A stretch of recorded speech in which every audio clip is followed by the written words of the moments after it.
Welcome to Histone Science Academy. And last tutorial जो था हमारा, उसमें हम लोग डिस्कस कर रहे थे methods of expressions of concentrations के बारे में। और वहाँ पर हमने ये स्टडी किया था कि ये जो मेथड्स होते हैं जो किसी भी सॉल्यूशन की स्ट्रेंथ को, उसके अंदर प्रेजेंट सॉल्यूट के कॉन्सेंट्रेशन को एक्सप्लेन करते हैं, जैसा नॉर्मेलिटी हो गया, मोलारिटी हो गया, मोलालिटी हो गया। ये टर्म्स की जरूरत हमको क्यों पड़ती है, ये हमने लास्ट टाइम देखा था। और लास्ट टाइम पे यानी हमारे पिछले दो ट्यूटोरियल्स में हमने इसमें से एक इंपॉर्टेंट मेथड जो कि मोलारिटी था, हमने वो भी कंप्लीट किया हुआ था। आज के इस ट्यूटोरियल में हम लोग बात करने वाले हैं नॉर्मेलिटी से related. We are going to discuss about normality. ठीक है, तो चलिए बात करते हैं कि नॉर्मेलिटी क्या होती है। एक सबसे पहले हम उसका फॉर्मूला देख लेते हैं यूजुअली कि नॉर्मेलिटी का फॉर्मूला क्या होता है। तो नॉर्मेलिटी के लिए जो हम फॉर्मूला यूज करते हैं, हम नॉर्मेलिटी को कैपिटल N से डिनोट करते हैं। तो normality is equal to gram equivalent. Equivalent का स्पेलिंग मेरे को याद नहीं है, आप लोगों ने चेक कर लेना। ठीक है, gram equivalent weight of solute. Solute मतलब जिसको लेके आप सॉल्यूशन बना रहे हो। फॉर एग्जांपल अगर मैं बोल रहा हूं 1 नॉर्मल NaOH या 1 मोलर NaOH, तो NaOH जो है वो सोल्यूट हो गया।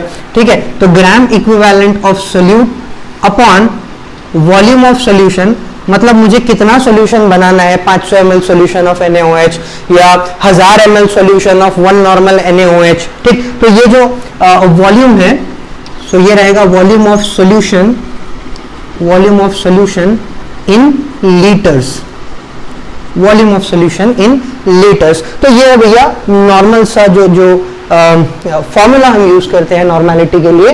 So this is the formula and it says that it is the gram equivalent weight of solute upon volume of solution in litre. ठीक है भाई, समझ में आ गया। और मोलारिटी हम ऑलरेडी डिस्कस कर चुके हैं, हमको पता है कि हम फॉर्मूला लगाते हैं करके। ठीक, वेरी गुड। नाउ अब यहां पर एक नई चिड़िया सामने आती है and that is gram equivalent weight of solute. अब पढ़ने में बड़ा सा ऐसा डिफिकल्ट सा लगता है, तो है क्या चीज, किस बला का नाम है, वो हम देखते हैं। तो gram equivalent weight of solute, gram equivalent weight of solute, ये हम कैसे कैलकुलेट करते हैं, तो उसके लिए भी हमारे पास में एक फॉर्मूला है and that formula is weight of solute, weight of solute upon equivalent weight of solute, weight of solute upon equivalent weight of solute. ठीक है, मैं नॉर्मेलिटी की बात कर रहा हूं। ठीक, जस्ट फॉर एग्जांपल में लेकर चलते हैं या हम लोग लेकर चलते हैं कि एक एग्जांपल कि भाई मान लीजिए कि मुझे 1 नॉर्मल सॉल्यूशन बनाना है NaOH का। ठीक है, और कितना बनाना है, तो 1 लीटर बनाना है। ठीक, so I want to make 1 liter 1 normal solution of NaOH। ठीक, अब यहां मैं ऑलरेडी नॉर्मेलिटी बता चुका हूं कि वो 1 नॉर्मल है। ठीक, तो हम नॉर्मेलिटी कैलकुलेट नहीं कर रहे हैं। मैं आपको एक बहुत बेसिक सी एग्जांपल बताता हूं। जब हम सॉल्यूशंस बनाते हैं तो हम लोगों को रिक्वायरमेंट रहता है, स्पेसिफिकली फार्मास्यूटिकल केमिस्ट्री में एनालिसिस वगैरह के लिए जब हम यूज करते हैं, तो हम लोगों को एक रिक्वायरमेंट रहता है कि भाई हमको 0.1 नॉर्मल सॉल्यूशन चाहिए या 1 नॉर्मल सॉल्यूशन चाहिए या 2 नॉर्मल सॉल्यूशन चाहिए। तो ये ऑलरेडी प्रीरिक्विजिट है, मतलब नॉर्मेलिटी हमको मालूम है। सवाल ये है कि ये इतनी नॉर्मेलिटी का सॉल्यूशन बनाया कैसा जाएगा। ठीक है, अगर आप 11th 12th और बाकी एग्जाम्स की बेसिस पे अगर आप देखोगे तो वहां नॉर्मेलिटी फाइंड आउट करना ज्यादा इंपॉर्टेंट होता है, इसीलिए इस फॉर्मूले को ज्यादा वेटेज दिया जाता है। बट हमको नॉर्मेलिटी मालूम है। ठीक है, सवाल यह है कि इतनी नॉर्मेलिटी का सॉल्यूशन बनाया कैसा जाएगा। ठीक, जैसे कि अगर मैंने बोला कि मुझे 1 लीटर 1 नॉर्मल सॉल्यूशन बनाना है NaOH का, तो मुझे कितनी क्वांटिटी ऑफ NaOH लेना पड़ेगा, यह सवाल है और इसका आंसर हम लोग यहां पर ढूंढ रहे हैं। ठीक, तो चलिए एक और पॉइंट अब इसके अंदर में मैं ऐड करता हूं। अब ये चीज समझने के लिए कि मुझे कितना NaOH ऐड करना पड़ेगा, एक सिंपल सी बात यहां पे ये रहेगी कि मुझे ये टर्म्स समझने पड़ेंगे कि भाई ग्राम इक्विवेलेंट सोल्यूट क्या होता है। ठीक, तो ग्राम इक्विवेलेंट सोल्यूट मैंने बोला कि ये होता है weight of solute upon equivalent weight of solute, है ना। वेट ऑफ सोल्यूट मतलब आपको कितना सोल्यूट लगेगा। फिर से वही एग्जांपल, अगर मुझे NaOH का वन नॉर्मल सॉल्यूशन बनाना है, ठीक है, so in order to make one normal solution of NaOH, how much quantity, how much grams of NaOH I am going to need, मुझे कितना NaOH लगेगा, ठीक, वो मैं यहां पे लिखूंगा। अब इसमें मजाक की बात यह है कि भाई अगर यही मेरे को मालूम होता तो मैं ये फॉर्मूला यूज करता क्या, ठीक है। तो जैसे मैंने आपको बताया कि भाई ये फॉर्मूला नॉर्मेलिटी फाइंड आउट करने के लिए हम यूज करते हैं, लेकिन जब हम एनालिसिस की बात करते हैं, ठीक है, या लैब में सिंथेसिस की बात हम जब करते हैं, प्रैक्टिकल इंप्लीमेंटेशंस की जब हम बात करते हैं, तो वहां पे हमको यूजुअली नॉर्मेलिटी पता होती है, मतलब कितना नॉर्मल सॉल्यूशन बनाना है उसका आइडिया होता है, कैसे बनाना है, कितनी क्वांटिटीज लेनी है, उस पर हमको डिस्कस करना है, ठीक है। सो आई होप कि आपको यहां तक के पॉइंट्स क्लियर हो गए होंगे। अब वेट ऑफ सॉल्यूट मुझे पता नहीं है, यही टर्म है जिसके लिए मैं सारी झंझट करने वाला हूं। I mean to say that I want to find the weight of solute, ठीक है, वो कैसे निकालेंगे वो मैं बाद में बताता हूं। उसके बाद एक और नया टर्म आता है and that is the equivalent weight of solute, ठीक है, इसकी हमको जरूरत पड़ने वाली है, ठीक, कि वेट ऑफ सॉल्यूट निकालने के लिए हमको ये इक्विवेलेंट वेट ऑफ सॉल्यूट यानी NaOH का इक्विवेलेंट वेट कितना है ये मुझे मालूम करना पड़ेगा। तो सर ये इक्विवेलेंट वेट क्या होता है, ठीक है, सर ये इक्विवेलेंट वेट क्या होता है, ठीक, सुनने में बड़ा भारी है इक्विवेलेंट, मेरे को तो स्पेलिंग भी याद नहीं है इसलिए मैं शॉर्ट फॉर्म लिख रहा हूं वहां पे, ठीक। सो इक्विवेलेंट वेट क्या है, तो इक्विवेलेंट वेट होता है रे बेटा,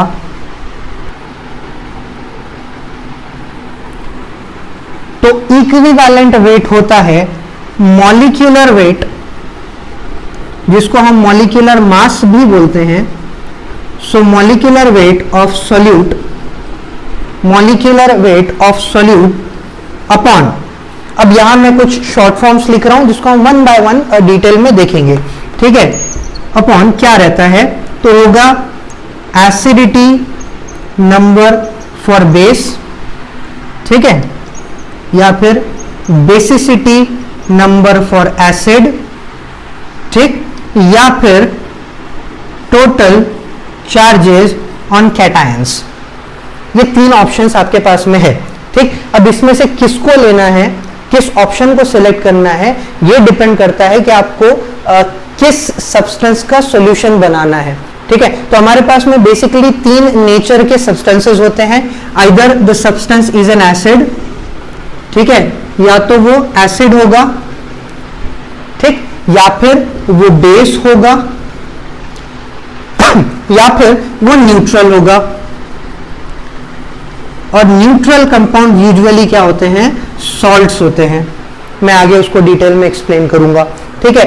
एसिड्स क्या है, तो वो कंपाउंड्स या वो सब्सटेंसेस, वो सॉल्यूट्स जो डिसोल्यूशन के बाद में, डिसॉल्व होने के बाद में H पॉजिटिव आयंस आपको देंगे, वो एसिड्स, ठीक है।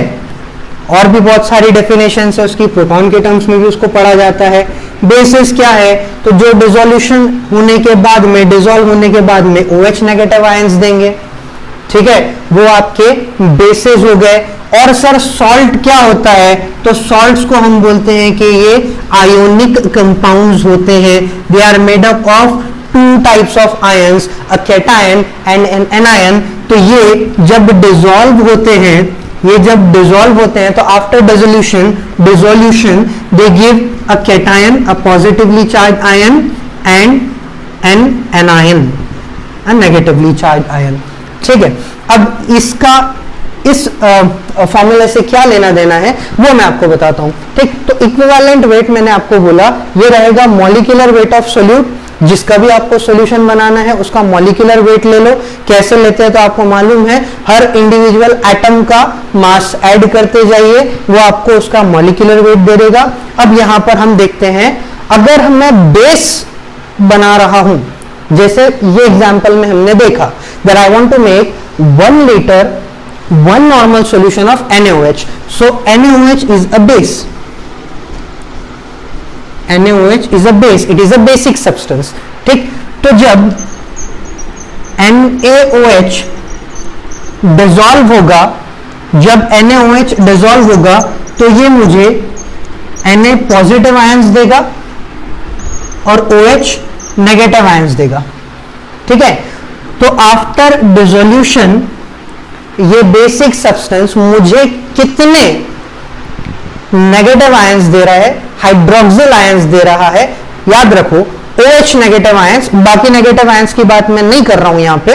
ठीक है, मैं प्रॉपरली बात कर रहा हूं हाइड्रोक्सिल आयंस की। ठीक है, तो बेसिक सब्सटेंस डिसॉल्व होने के बाद में हाइड्रोक्सिल आयंस देता है, तो ये कितने हाइड्रोक्सिल आयंस देगा वही होगा उसका एसिडिटी नंबर फॉर बेस। ठीक है, मैं फिर से रिपीट कर दे रहा हूं, ध्यान से सुनिए मेरी बात। अगर मैं किसी बेस का सॉल्यूशन बना रहा हूं, किसी बेसिक सब्सटेंस का सॉल्यूशन बना रहा हूं, ठीक है, तो जब वो डिसॉल्व होगा तो मुझे ये देखना है कि जब ये डिसॉल्व होगा तो किन पार्ट्स में डिसोसिएट होगा। ठीक है, या डिसॉल्व की बजाय एक प्रॉपर वर्ड यहां पर मेरे को याद आ गया, वो है डिसोसिएशन। डिसोसिएट होने के बाद में, ठीक है, तो डिसोसिएट होने के बाद में ये कितने हाइड्रोक्सिल आयंस देगा। ठीक, जितने ये हाइड्रोक्सिल आयंस देगा वो होगा उसका एसिडिटी नंबर। ठीक, अगर मान लीजिए कि यहां पर मैं let us consider for example, अगर मैं ये सब्सटेंस लेता हूं, ठीक है, तो जब ये डिसोसिएट होगा तो ये मेरे को देगा एक कैल्शियम आयन, ठीक, और इसके साथ में 2 हाइड्रोक्सिल आयंस मिलेंगे। ठीक, इसका मतलब कैल्शियम हाइड्रोक्साइड के लिए जो एसिडिटी नंबर है वो कितना है, 2 है। ठीक है, सो आई होप कि आपको ये बात समझ में आ गई होगी। अगर मैं किसी एसिड का सॉल्यूशन बना रहा हूं, ठीक है, अगर मैं किसी एसिड का सॉल्यूशन बना रहा हूं, मान लीजिए मेरे को HCl का सॉल्यूशन बनाना है, ठीक, तो उसका इक्विवेलेंट वेट में कैसे कैलकुलेट करूंगा, तो मुझे HCl का मॉलिक्यूलर मास ऊपर लिखना पड़ेगा। ओके, एंड देन मुझे चाहिए कि because HCl is an acid तो मुझे बेसिसिटी नंबर चाहिए। ठीक है, and how am I going to calculate the basicity number, तो मैं देखूंगा कि HCl जब डिसोसिएट होता है तो ये मुझे देता है H positive ions plus Cl negative ions. So I am going to calculate the number of H positive ions that one molecule of HCl gives. ठीक है, तो जब एक मॉलिक्यूल ऑफ HCl डिसोसिएट होता है तो ये मुझे कितने H पॉजिटिव आयंस देगा, that I will have to calculate, वो मुझे कैलकुलेट करना है। ठीक है, तो HCl की केस में देखता हूं मैं, तो मुझे एक H पॉजिटिव आयन मिलता है। इसका मतलब ये है कि HCl के लिए बेसिसिटी नंबर क्या है, 1 है। ठीक, अगर H2SO4 होता तो क्या होता, अगर यही H2SO4 होता तो क्या होता, तो जब H2SO4 डिसोसिएट होता है तो ये मेरे को देता है 2H positive ions plus SO4 negative ions. ठीक है, इसका मतलब H2SO4 के लिए एसिडिटी नंबर नॉर्मल केसेस में, अब यहां एक और पॉइंट मैं ऐड करूंगा, उसको ध्यान से सुनिएगा। नॉर्मल केसेस में H2SO4 के लिए बेसिसिटी नंबर क्या है, 2 है। ठीक, लेकिन ये एसिडिटी और बेसिसिटी नंबर ये रिएक्शन पे भी डिपेंड करता है। ठीक है, मतलब ये है कि उस रिएक्शन में H2SO4 एक हाइड्रोजन आयन रिलीज करता है या फिर 2 हाइड्रोजन आयंस रिलीज करता है। मैंने बोला आपको नॉर्मल केसेस में वो 2 हाइड्रोजन आयंस रिलीज करता है। ठीक, but there are some reactions जहां पर H2SO4 2 की बजाय सिर्फ एक H पॉजिटिव आयन जो है वो रिलीज करता है, तो उस केस में जो बेसिसिटी नंबर रहेगा H2SO4 का वो 1 रहेगा, ना कि 2 रहेगा। ठीक है, इसके लिए आपको वो रिएक्शन पे फोकस करना पड़ेगा। अब हम उतना ज्यादा डिटेल में नहीं जाते, बस एक एक्सेप्शनल बात जो थी वो मेरे को आपको ये बतानी थी कि एक्चुअल में एसिडिटी नंबर या बेसिसिटी नंबर आप किस बेस पे काउंट करोगे, तो आपको वो रिएक्शन देखना पड़ेगा, उसका केमिकल इक्वेशन देखना पड़ेगा, और वहां आपको ये देखना पड़ेगा कि एक्चुअल में नंबर ऑफ H पॉजिटिव या हाइड्रोक्सिल आयंस कितने निकल रहे हैं। That is going to be the acidity और बेसिसिटी नंबर। ठीक, सो आई होप कि आपको ये पॉइंट समझ में आ गया है। अगर मैं बेस ले रहा हूं तो मैं एसिडिटी नंबर कैलकुलेट करूंगा, अगर मैं एसिड ले रहा हूं तो मैं बेसिसिटी नंबर कैलकुलेट करूंगा। अगर मैं बेस की बात कर रहा हूं तो मैं देखूंगा कि कितने हाइड्रोक्सिल आयंस वो रिएक्शन में छोड़ता है आफ्टर डिसोसिएशन, और अगर मैं बेस की बात कर रहा हूं तो मैं ये देखूंगा कि वो कितने H पॉजिटिव आयंस जो है वो रिएक्शन के अंदर में छोड़ रहा है। ठीक, एक प्रैक्टिकल एग्जांपल अपन ले लेते हैं, एंड देन उसके बाद में मैं सॉल्ट के बारे में भी बात करूंगा। ठीक है, so we are going to take one practical example of this. कि एग्जैक्टली ये कैसा रहेगा। तो चलिए मान लेते हैं ये NaOH की ही बात ले लेते हैं, ठीक है। तो मेरे पास में NaOH है and I want to find the equivalent weight of NaOH, ठीक। So what I need the molecular weight, molecular mass of NaOH। NaOH का मॉलिक्यूलर मास आप कैसे कैलकुलेट करोगे, तो सोडियम का एटॉमिक मास 23 है, ऑक्सीजन का 16 है, हाइड्रोजन का 1 है, ठीक है। And that total comes to 40 divided by, मुझे क्या चाहिए, because NaOH is an base, तो मुझे एसिडिटी नंबर चाहिए। मतलब ये देखूंगा कि NaOH डिसोसिएट होने के बाद में कितने हाइड्रोक्सिल आयंस देता है, तो 1 हाइड्रोक्सिल आयन देता है। इसका मतलब जो एसिडिटी नंबर रहेगा NaOH के लिए वो रहेगा 1, ठीक है। And this value comes to 40 by 1 is equal to 40। इसका मतलब NaOH का इक्विवेलेंट वेट कितना है रे बेटा, NaOH का इक्विवेलेंट वेट है 40, ठीक। इसी तरह से एक और एग्जांपल अपन ले लेते हैं, H2SO4, एक एसिड का एग्जांपल लिया, एक बेस का एग्जांपल लिया, एक एसिड भी देख लेते हैं, ठीक है। तो H2SO4 है, H2SO4 का इक्विवेलेंट वेट अगर मुझे कैलकुलेट करना है तो what I need the molecular weight of H2SO4। तो ये कितना रहता है, तो ये टोटल अगर आप कैलकुलेट करोगे तो ये 98 रहता है, ठीक है। और अगर H2SO4 डिसोसिएट होगा तो क्या देगा, 2 H पॉजिटिव आयंस देगा और 1 SO4 नेगेटिव आयन देगा, ठीक है।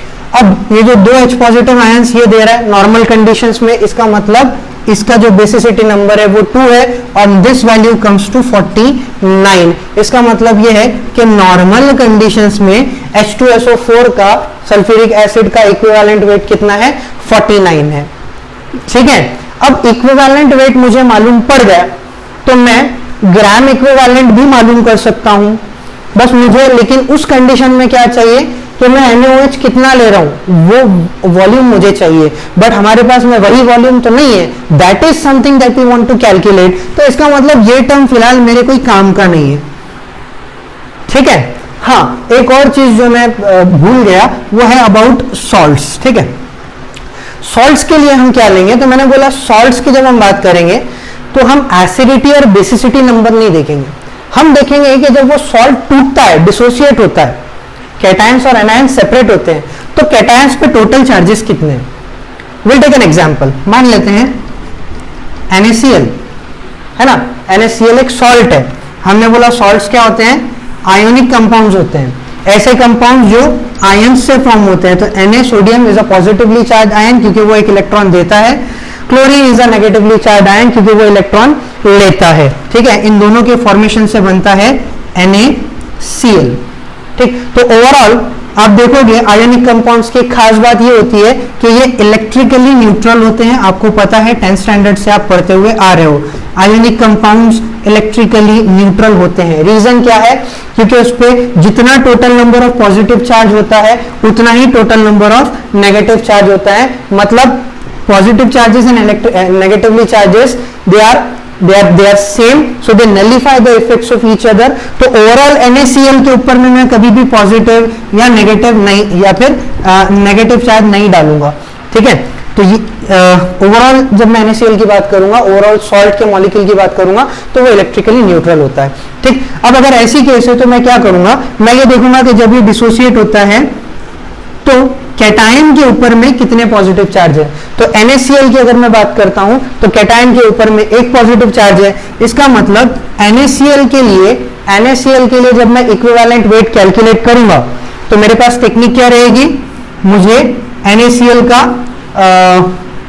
मॉलिक्यूलर वेट चाहिए, ठीक है, मॉलिक्यूलर वेट जो अप्रोक्सीमेटली 58 होता है, और यहां पर मैं क्या कैलकुलेट करूंगा, टोटल चार्जेस ऑन कैटायन। तो कैटायन पे कितना चार्ज है, यहाँ पे एक ही चार्ज है तो ये रहेगा 1। इसका मतलब इक्विवेलेंट वेट ऑफ NaCl जो रहता है ये होता है 58, ठीक है।